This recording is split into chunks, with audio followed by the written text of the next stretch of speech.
So many things are just upside down now, as I'm sure you know, as I'm sure you've been able to gather, because I know you're a smart person, whoever you are, who's watching this. But I remember, uh, you're talking about things being upside down, living in the upside down.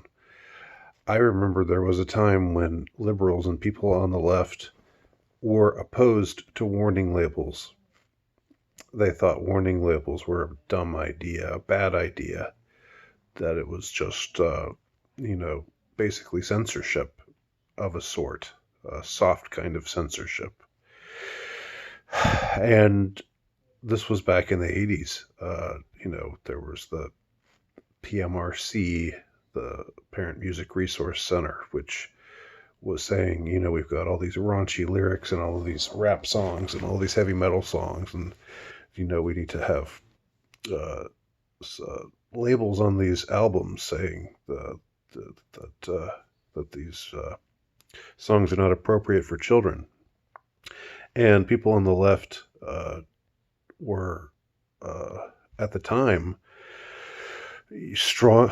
At the time, they strongly objected to warning labels, to this effort to what's the word, curate these materials. They thought we needed to not censor music in any way. And now they it is the liberal left that wants to put warning labels on everything. That is putting warning labels on everything. That is, if you post something on mainstream social media right now that runs counter to the what the expert class, let's just call them, what they want you to believe, then they put this thing down at the bottom of your post saying, this is not true, this is blah, blah, blah, or, for more information about this, visit the CDC, visit the that, see these official trustworthy sources, blah, blah, blah. So this is really just a total reversal. This is, of course, it parallels a total reversal in just what the left and liberals in general feel about censorship. And of course, I've covered this before.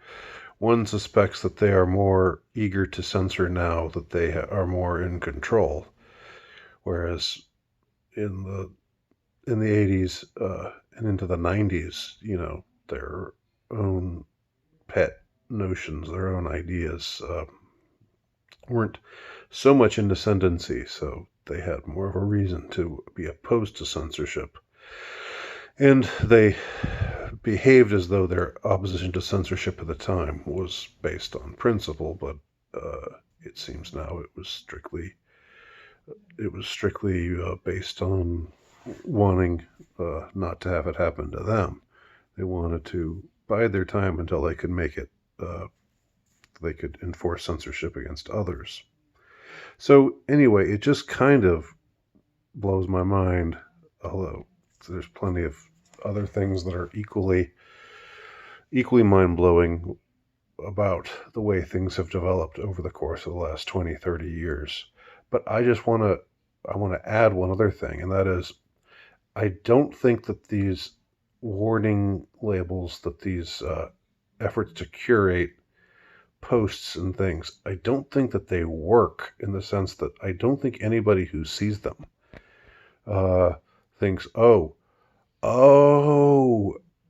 I was believing what was on this post, but then I see this thing at the bottom that says I should check with the CDC to find out the real answer. So I better check CDC.com and find out what's really happening.